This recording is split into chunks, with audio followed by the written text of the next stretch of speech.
All right. Hello, everybody. Thanks for joining us tonight. I'm Greg Osborne. I'm the Deputy Scout Executive for the Career Liberty Council. Welcome to our webinar tonight on the membership new renewal process for individuals and units. Thanks for taking some time to join us tonight. And for those of you who submitted questions, thanks for doing that. And we'll talk a little bit about that and how you can participate in the webinar here in a second. But tonight I'm joined by Nilesh Shah, our Council Commissioner, Anna Piccolo, who's one of our staff membership specialists, and also Tracy Launders, who is our support services team lead.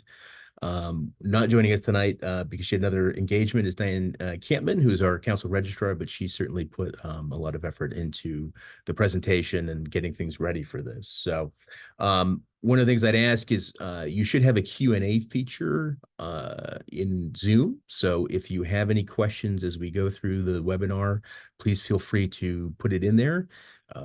If we answer it throughout the presentation, we'll mark that as answered live. Otherwise, at the end, we'll have an opportunity to go through the questions that haven't been answered, or if there's something that still isn't clear, please feel free to do that. But you can put that in the Q&A if you can. And we should be good, and then we'll wrap it up at the end. We shouldn't be too long tonight. But with that, I'm just going to go through what we're going to talk about tonight. So Leslie's going to give us a quick safety moment and the overview of the process, kind of why we're doing this. And then we're going to cover unit readiness plan, commissioner team support. Your questions will be answered, and then some next steps and some additional resources that we're going to be posting here tonight from after the webinar. So with that, I'm going to turn it over to Nilesh, and he's going to give us our safety moment. Nilesh? Hi, everybody. Firstly, thank you again for taking some of your time this evening to be much more informed about the new process that we're going to talk to you about. But before we get going, I just wanted to touch a little bit on a topic that should be very obvious in its relevance to us, given how this week feels, and that's heat-related illnesses. I think the most important part to remember here is that it is critical that if you are part of a group that is experiencing hot weather and is doing stuff in hot weather, that you are vigilant, that you're actually looking at how people are behaving and how they are coping with the conditions at hand. And so if you're vigilant and you actually pick up on the symptoms early on, this is something that can be addressed and handled well. And if you don't, and something pretty terrible starts to happen, it has a pretty strong downside consequence. And so I won't go into a great deal of detail other than to say, we're talking about essentially heat exhaustion and heat stroke.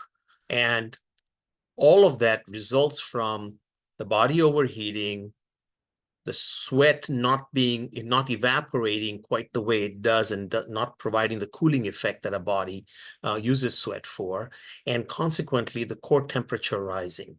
And it's really important to look out for symptoms like fainting, like lightheadedness, like nausea, like increased body temperature. Those are the kinds of things to look out for, and realizing that you need to act. Of course, a way to mitigate this before it happens is to be, acclimatized to where you are going, which in this case is just around home, but also to do a lot with water, drinking early, drinking often, and making sure that the hydration remains at peak. And then making sure you're not exposing yourself to the sun any more than you absolutely have to. So again, there's a whole item on this on the Scout BSA website. There's also an item on this in the volunteer newsletter that just came out, and you can read it in much more detail. So thank you for listening. I want to just give a quick motivation for this webinar. So the fact that you're here says you're already motivated and you realize that this is something you need to learn. We are about to encounter what I would consider a sea change in how we recharter and renew and so on. And so the old process that you're used to working at the end of the year for your units, et cetera, is about to change. And it's important to every scout that the leaders are trained on how to do whatever needs to be done to maintain the program, to make sure the troop's operational the way it should be. And so the new unit and individual membership renewal process is what we are going to spend time on today. And as Greg said, it's not that long, but it's important to pay attention. And it's going to happen. We're now in the midst of it. So up to 60 days prior to the expiration date is when you need to get on top of it and go forward with the process of renewing. And Tracy's going to tell you a lot about that. There is a lapse period, but why would you go into the lapse period, right? So try and avoid the lapse period because all it does is create a headache for you and the staff. So I'll stop here and let Tracy take over. Thanks, Nilesh. So everyone's been used to recharter and renewing both the unit and all of our members at the same time. However, this is separated now. You renew the unit separately to your members. And all of our council units have an expiration date of December the 31st. So when you renew your unit, you're basically confirming that the unit's going to continue to offer a scouting program for the next calendar year with the same chartered organisation. If you think your chartered organisation might be changing for the upcoming scouting year, reach out to your membership specialist who can help you through that.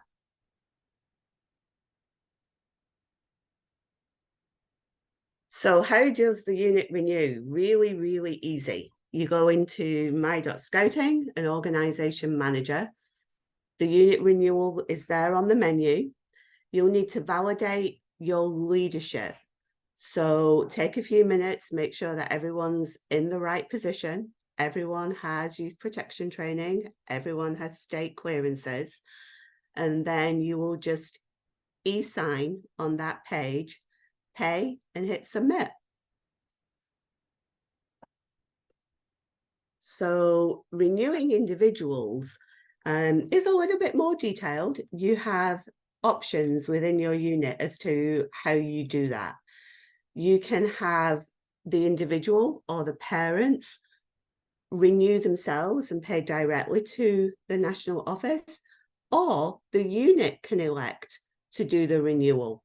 And you can elect to do that for all of your members or just some of your members. We know many of our units pay for their adult leaders.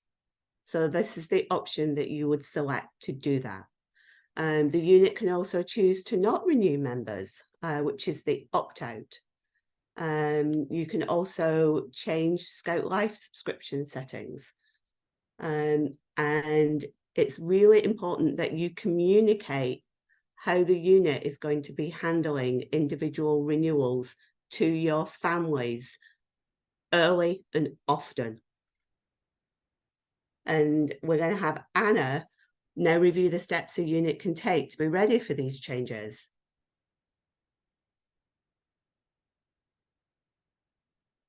Over to you, Anna.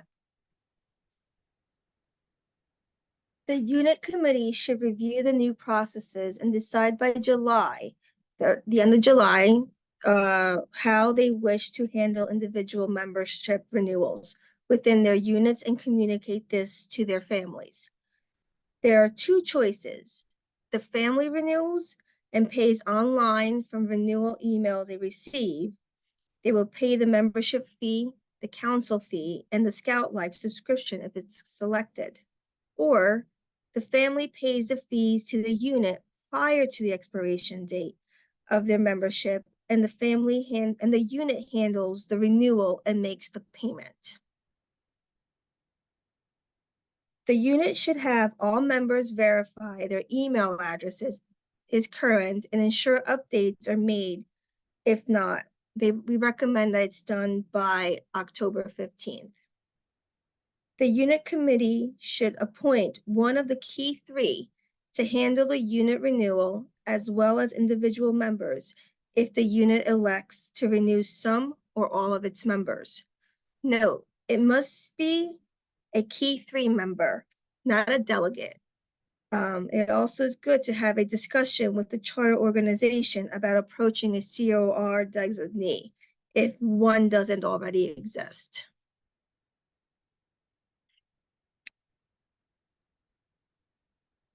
Verify leader positions for the upcoming year and have the COR or designate make any needed changes in position manager, which is on my.scouting, before you start the unit renewal. You can't add a youth or adult at the unit renewal. Verify all adults have YPT and state background checks before starting the renewal. Ensure the expiration dates are well past the unit member expiration date. Complete the annual charter agreement and turn it into council. And then you decide if paying with ACH or credit cards, and this can be changed. And here are the dates for you. And now we go to Neelish. He'll explain how your commissioner team can assist your unit through renewal process. Right, so it's pretty straightforward. You're used to having your commissioners know about the recharter process, being able to count on them for any help you need, for everything from knowing who's missing on their YPT to helping you through the whole electronic process of recharter. And so the commissioner team will be prepared this time as well.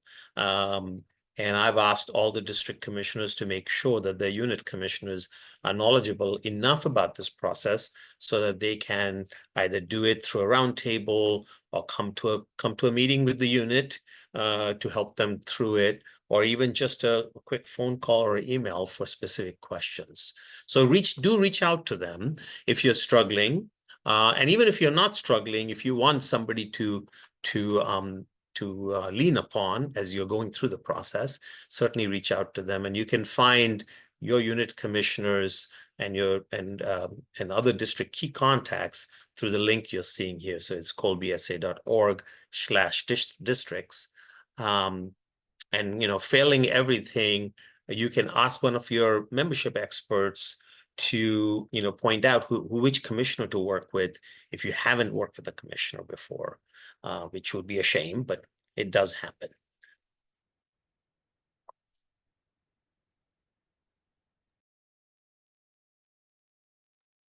Okay, so we've got one question so far. It says, if the unit is paying, will families receive emails about the renewal? Which is a great question. Tracy, you want to answer that one? Yes, I'll answer that question. And yes, families will still receive the emails.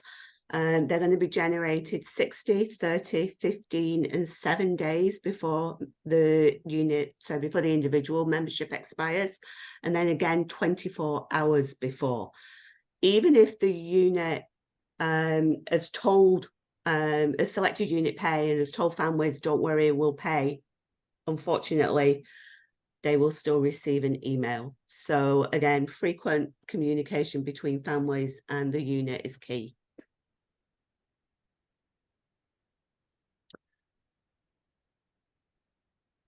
So this is the viewer participation. Says, will families have the ability to renew themselves? Absolutely. Yes, there is a link in the emails that come out that they can click and go ahead and renew themselves. But please communicate with your unit, find out if they want to handle it, because we know some units out there actually, through great fundraising, cover membership costs. So talk to your units.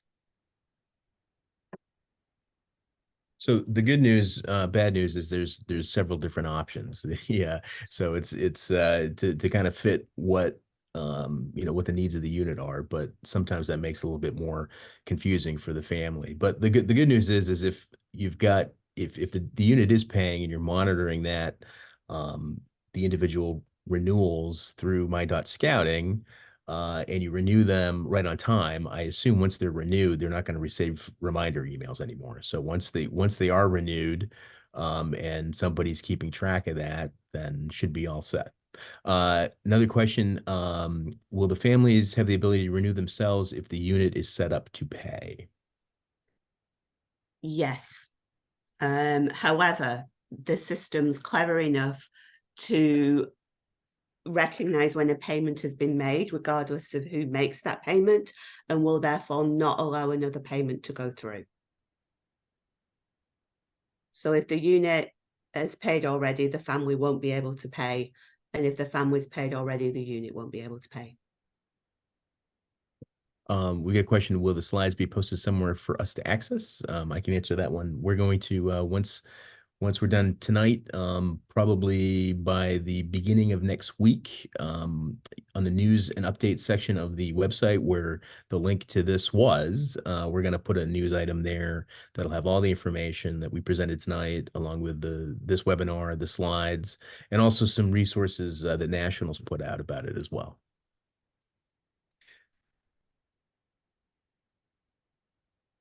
We have another one. Recharter costs usually include memberships. Does this mean that no member fees will be included in the costs?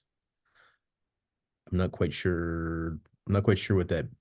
Basically, what's happening here is we're separating unit recharter from member renewal. So, and the fees that you're paying here, so don't confuse this with any unit dues that you're putting on top of that. So the fees that are collected through this are, the bulk of it is the national registration fee. There's a $10 council fee for that basically helps cover insurance, and then the Scout Life subscription fee, which is optional. So if I think that answers that question. If it doesn't, please let us know. Just type that back in. Another question we have is, will the unit be notified if an individual pays, even if told that the unit will pay? So there are reports that the unit will have access to, which will show members due to renew in a given month and members that have renewed in a given month. Unfortunately, I can't show you a sample of those at this time, but we are hoping they'll be coming out from the national office soon. And this is why it's important for those units that have enabled online registration and regularly are going into organization manager and application manager through my.scouting. A lot of this is going to be pretty straightforward. But if your unit, and especially if the members of your key three haven't been going into my.scouting, this is the time to start doing that. So you can start by going in and updating your Be a Scout pin and kind of looking around. A lot of really useful tools there, but it's all going to be through there, and you'll see the dashboard with a lot of that stuff. So next one is, can payments be made via e-checks like with Black Pug, which is our local registration system? Tracy? Yes. So when you are paying either your unit renewal or individual member renewals, if the unit is renewing, they can use an e-check, which is also called an ACH, or a credit card. A family can only pay using a credit or debit card when they renew. Right now. All right. Any other burning questions?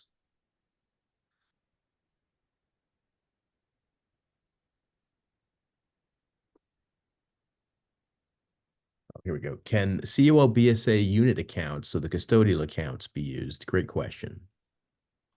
Not if you're going to submit and pay national directly. There is the option for the unit to pay the council and the council to process everything. But we are encouraging units to do that directly.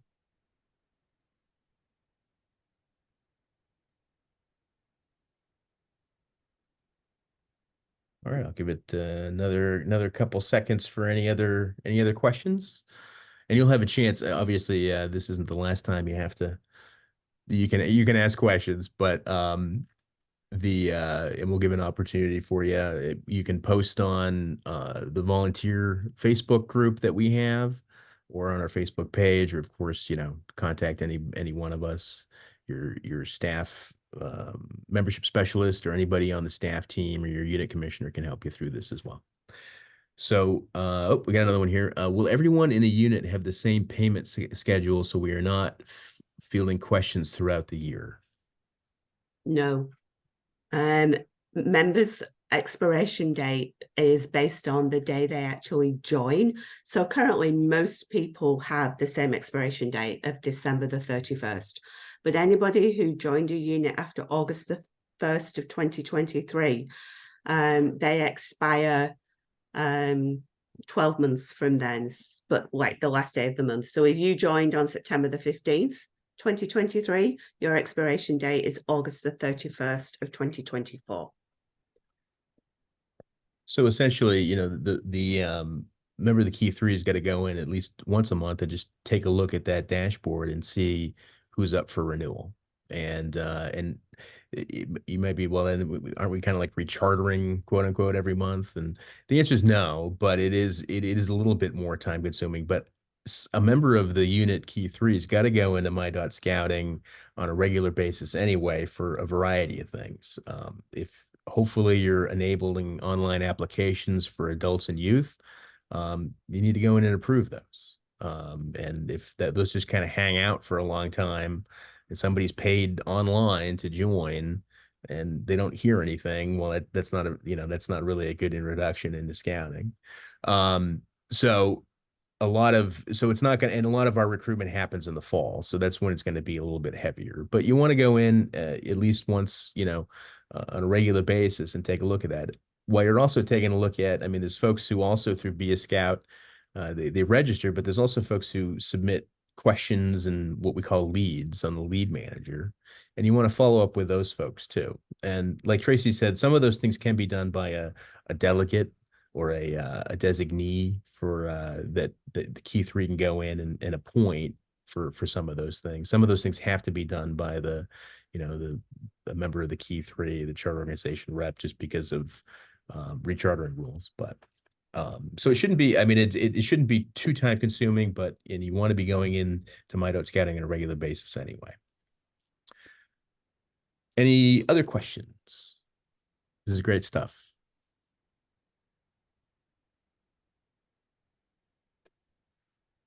All right. Well, barring any other questions, sir, am I covering this, Tracy? I lost track here. So Go for it, Greg. sorry. Kind of stop my video here. So for more information and support, we have a regular video series. We take a little bit of a break during the summer. It's called the Friday Flash. And if you go to colbsa.org/flash, that's a mouthful. There's a lot of videos on there about a whole variety of different topics, and we have them all archived. But we did a quick refresher on this, I guess a month or two ago. Lost track. Of course, your commissioner, like Milish said, is a huge resource for you. If you don't have a commissioner, everybody has a district commissioner, and you can find that if you go to colbsa.org/districts, you can find the contact for your district chair and your district commissioner, and along with all the other staff that help support your district. And like we talked about before, we're going to post this along with a link to a resource page beginning of next week. And you'll be able to get that.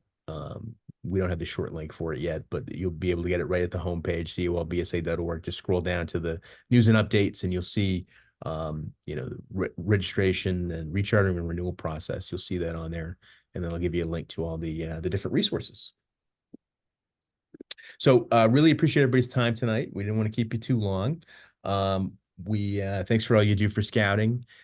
This is we're all learning this. We didn't nobody asked us if we wanted to do it this way, but this is the way we're doing it. And but I think as you get used to it, like anything, I think you'll find it is going to be a lot easier and also a better experience for our families and for just the joining process in general, which I think we all can agree it has been in some cases a little bit of a barrier for people to become part of scouting if they're not familiar with it. So hopefully this makes that a little bit easier and the renewal a little bit easier. And I know that the National Council is committed to continuing to improve the system. So as you're going through and you find things that like, oh, I wish you could do this or I wish you could do that, please let us know. either through your membership specialist, your commissioner. And then, if all else fails, there's always help desk at colbsa.org and or membership at colbsa.org. You can submit that and we'll make sure that that gets through too. So with that, thanks everybody. And we'll see you along the scouting trail. Appreciate it. Bye, everybody.